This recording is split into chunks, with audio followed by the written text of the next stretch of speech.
যতদিন পর্যন্ত আমরা অটোমেটেড পদ্ধতি সিলেকশন করতে না পারবো ততদিন অডিট বন্ধ থাকবে, লাগলে কিয়ামত পর্যন্ত বন্ধ থাকবে। যদি আমরা এনাফ রেভিনিউ অর্জন করতে না পারি তাহলে কিন্তু আমাদের জন্য বিপদ আছে। আমরা বলেছি আপনার ইআরপি থেকে আপনি ওয়ান ক্লিকে ভ্যাট রিটার্ন তৈরি করে ফেলতে পারবেন, কিছু লাগবে না।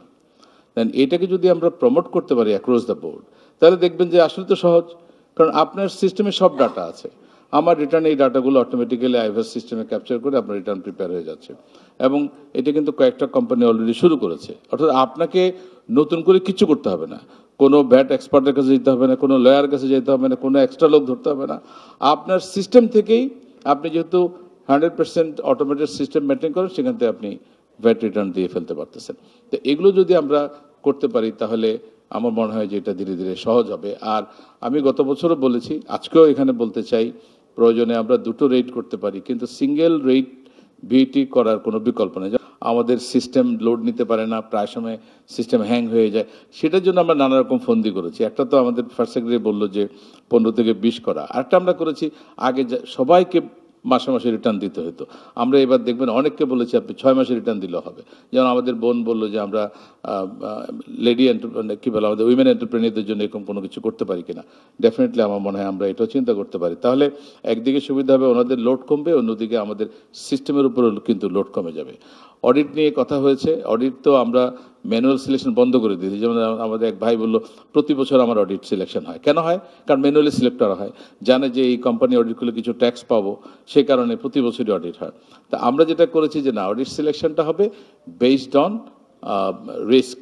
এবং এখন এটা করতে গেলে আমার ডাটা নেই, ভ্যাটে কিছু ডাটা আছে, কিন্তু তারপরেও আমি গত 1 বছর ধরে চেষ্টা করলাম। আমাদের অনেক ডিপেন্ডেন্সি, সেই ডিপেন্ডেন্সির কারণে আমি এখন পর্যন্ত ভ্যাটের অডিট কিন্তু অটোমেটেড সিলেকশন করতে পারি নাই। কিন্তু আমি বলেছি ভ্যাট অডিট হবে না, বন্ধ। যতদিন পর্যন্ত আমরা অটোমেটেড পদ্ধতি সিলেকশন করতে না পারবো ততদিন অডিট বন্ধ থাকবে, লাগলে কিয়ামত পর্যন্ত বন্ধ থাকবে। কিন্তু এটা অটোমেট করতে হবে। আমার ব্যবসায়ীদেরকে মনে করতে হবে যে না, আমরা নিরপেক্ষভাবে একটা পাচ্ছি, আমাকে অহেতুক অন্যায়ভাবে আমাকে ক্যাচ করা হচ্ছে না, একটা সিস্টেমের মধ্যে দিয়ে হবে। ইনকাম ট্যাক্সও আমরা এটা চালু করে দিব। আমরা অলরেডি আগামী বছর থেকে এটা অটোমেটেড পদ্ধতিতে এটা করতে পারবো।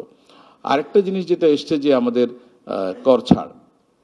এখন আমাদের জেনারেশনের উপর যেভাবে আমরা ঋণের বোঝা চাপিয়ে দিচ্ছি, যদি আমরা এনাফ রেভিনিউ অর্জন করতে না পারি তাহলে কিন্তু আমাদের জন্য বিপদ আছে। আমাদের ট্যাক্স টু জিডিপি রেশিও ক্রমান্বয়ে কমছে, যেটা খুবই অ্যালার্মিং। গত পরশুদিনই পাকিস্তানের পররাষ্ট্র মন্ত্রীর সাথে কথা হচ্ছিল, ডেপুটি ফাইন্যান্স প্রাইম মিনিস্টার। তো উনি বললেন ওনাদের ট্যাক্স জিডিপি রেশিও 12.2, আর আমরা গত বছর ছিল 7.4, এবার আরও কমে গেছে, 6.6 হয়ে গেছে।